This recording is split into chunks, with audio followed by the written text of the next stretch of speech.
여러분 안녕하세요. 지민이 크리켓입니다. 지금 챗 GPT, 인공지능 AI 이런 것들이 많은 직업을 없애고 로봇으로 대체시키면서 사람의 존재 가치를 어디에서 찾아야 되느냐에 대한 의문점이 이제 화두로 올라오고 있는데 저는 그 해답이 양심 개발이라고 생각을 합니다. 근데 제가 관련 컨텐츠들을 올리면서 자기소개를 안 한 것 같아서 이번 영상은 제 소개를 간단히 좀 해보려고 합니다. 저는 특정 민족 종교를 전공했습니다. 거기에서 동양 철학도 배우고 종교 교리도 공부했는데요. 졸업 후에 3년간 종교단체에서 근무를 했어요. 거기에서는 일종의 사람 공부를 한 시간이었는데 마지막에는 인간에 대한 환멸을 느끼고 이제 퇴사를 하게 됩니다. 그러다 보니까 혼자서 할 수 있는 일을 찾아서 생계를 유지해 나가려고 했어요. 5년 동안 다양한 도전을 했었고 제대로 성과를 내지 못한 채 방황하기만 했었죠. 근데 그 끝에 가서 보니까 사람에 대한 신뢰가 없어졌다는 것이었어요. 제 마음이 항상 피폐하고 자존감이 낮아지다 보니까 사람들과의 교류에서 좋은 성과를 내기가 어려웠던 거죠. 그 깨달음과 동시에 제가 발견했던 건 내가 정말 힘들고 지친 순간에도 나는 진리적인 관점으로 모든 상황을 해석하려고 했었구나. 그게 정답이든 아니든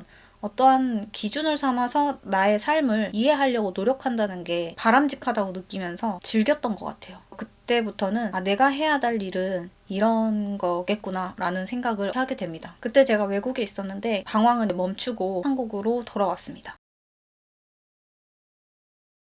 제가 사람에게 환멸을 느끼면서 스스로 무지했던 점이 무엇인지에 대한 반성을 하게 됐는데요. 그건 바로 양심이 있는 사람과 없는 사람에 대한 이해를 전혀 하지 못했다는 겁니다. 사회초년생이었던 저는 막연하게 학교에서 배운 도덕적인 내용만을 근거로 해서 남을 해코지하려는 마음을 갖지 않고 또 성실하게 부족해도 배우려는 자세로 노력을 하면 시간이 흘렀을 때 모든 일이 다 잘 될 것이다 라는 긍정 회로를 돌렸습니다. 근데 그것만 가지고 세상을 살아가기에는 양심 없는 사람들이 너무 많더라고요. 근데 양심 없는 사람들에 대한 인지가 아예 없다 보니까 그냥 나만 열심히 하면 잘 될 것이다 라는 생각만 가지고 꾸역꾸역 버텼던 것 같아요. 그래서 어떤 사람이 과연 양심이 없는 사람들일까 라는 생각을 곰곰이 하다가 저만의 결론을 내렸는데 그건 바로 자기가 취하고 싶은 욕망에 사로잡혀 있다는 거예요. 그게 사실 대단한 게 아니라 오히려 어리석은 거거든요. 양심이란 것이 어둡기 때문에 타인에게 무언가 자기가 이득 볼 것이 있으면 손쉽게 선을 넘어버리는 행동을 많이 해요. 거리낌 없이 하고 죄책감도 못 느끼죠. 그런데 일반적인 사람들은 그런 사람들의 행동이 너무 위험하게 느껴지고 이해가 가지 않기 때문에 일단 피하고 봅니다. 어느 정도 도덕이 있고 양심이 좀 살아있는 사람들은 자기 인생에서 스스로 노력을 해서 무언가 가치를 생산하고 이루려는 삶을 살아가거든요. 그래서 내 자신이 발전하면 발전할수록 양심이 어두운 사람들에게 구미가 당기는 타겟이 된다는 것이 문제였습니다. 그래서 사회초년생 때의 아픔으로 제가 얻은 깨달음이 있다면 내 인생에서 많은 것을 배우고 좋은 쪽으로 발전시키려는 노력도 중요하지만 양심이 없는 부류로부터 나 자신을 지킬 줄도 알아야 하는구나 라는 것을 깨달았습니다. 그래서 우리가 도덕 교육을 받지만 사실 양심이 어두운 사람들에 대한 행동을 정확하게 가르쳐주는 교육은 정말로 부족한 실정입니다. 그렇게 그냥 적당히 타인도 나와 같을 것이다 라는 막연한 생각을 가지고 사회에 나가다가 정말 운이 나빠서 양심이 어두운 사람, 또 짐승성이 있는 사람들과 엮여버리면 나의 삶은 송두리째 나락으로 떨어지는 겁니다. 그래서 저는 앞으로 이 양심 개발 컨텐츠를 만들면서 많은 사람들이 본격적으로 양심을 밝히는 데 목적을 두고 자신의 삶을 살아나갈 수 있는 컨텐츠를 만들고 싶습니다.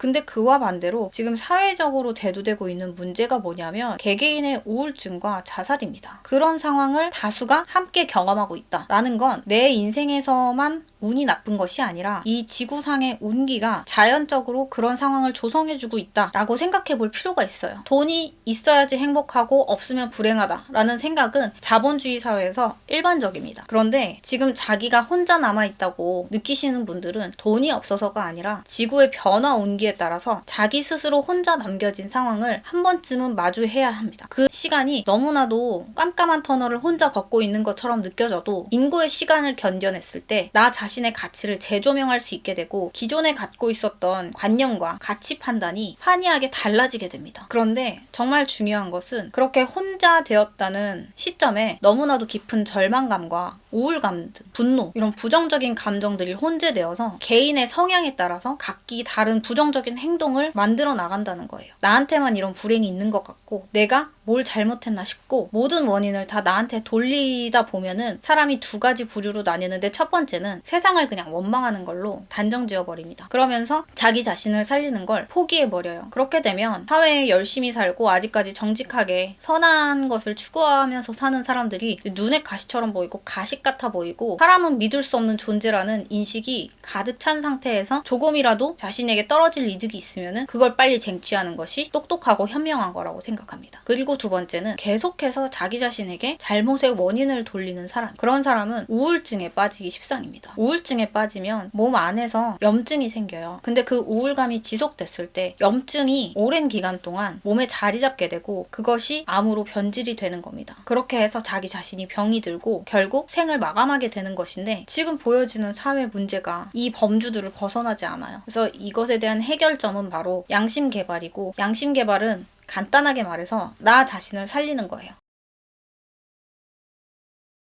나 자신을 살리기 위해서 첫 번째로는 진리 공부가 필요합니다. 일단 나의 이런 현실을 어떻게 받아들여야 될지 모르겠고 감정적으로 허우적대고 있을 때 진리를 떠올리는 사람과 떠올리지 못하는 사람의 선택지는 시작은 정말 별 차이가 없을지 몰라도 그 끝은 너무나도 다른 결과를 초래합니다. 저 또한 긴 터널을 혼자 걷는다는 생각이 들어서 매일 아침 눈을 뜨면 그냥 사라져버리고 싶었어요. 그런데 제가 자식도 없고 저 혼자다 보니까 부모님에 대한 죄송함과 걱정은 있었을지 몰라도 내 자신이 지금 너무나도 안 풀리고 답답하고 힘드니까 모든 것을 다 포기하고 싶은 나날들이 하루 이틀이 아니었습니다. 근데 정말 신기했던 건 그럴 때마다 제가 알고 있는 진리가 머릿속에 하나씩 떠올랐어요. 그래서 그날은 그 생각을 믿고 하루를 버티게 되고 그 다음날 좀 마음이 좀 가라앉아서 적당히 밥 먹고 생활하게 되고 그런 반복들을 여러 번 거치면서 비로소 저의 부정적인 감정들이 어느 정도 빠지는 시점을 맞이하게 됩니다. 그렇지만 그때마저도 저는 저의 삶을 어떻게 살아야 되는지 모르겠고 그리고 강한 트라우마들이 자꾸 저를 부정적인 쪽으로 자극해서 돈을 벌어야 되고 힘을 가져야 되고 성공을 해야 돼 이런 쪽으로 밀어붙였어요. 그래서 또 그 마음이 가는 대로 행동을 했는데 모든 것을 다 해보고 난 뒤에 깨달은 것은 나의 길 따로 있구나 였습니다. 방황했던 그 과거를 돌아보니 정처 없이 떠돌아다녔던 그 순간에도 일관되게 지속했던 무언가가 있더라고요. 그게 바로 내 거거든요. 그래서 여러분들도 그 시간을 정말 허비한 것 같고 무의미하게 쓰는 것 같고 존재 가치가 너무 없다라고 생각하는 그 순간조차 진리를 믿으면서 좋은 날이 올 거야 라는 생각을 가지고 견디다 보면요. 어느 하나가 신라같이 보이는 기회가 올 겁니다. 그게 바로 내 자신에게 주어진 길이고 그걸 토대로 내가 다시 한번 살아봐야겠다 라는 생각까지 가져갈 수 있게 되는 겁니다.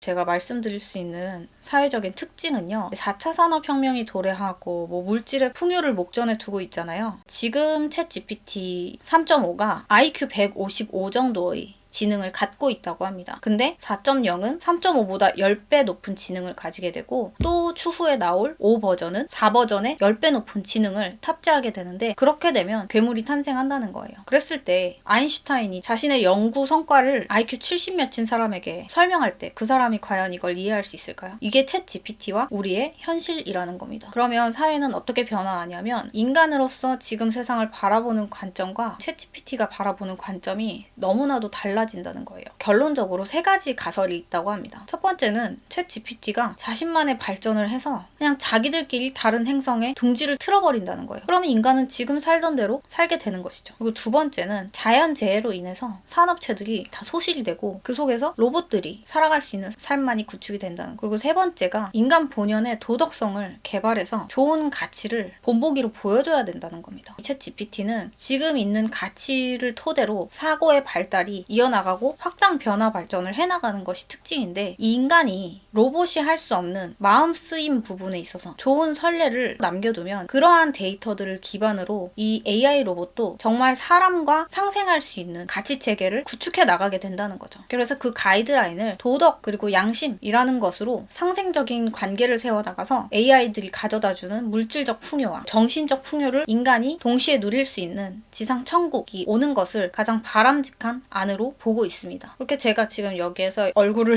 노출하고 여러분들께 양심 연구소를 하게 된 이야기를 한번 풀어봤는데요. 앞으로도 양심 연구 컨텐츠를 꾸준히 올리도록 하겠습니다. 감사합니다.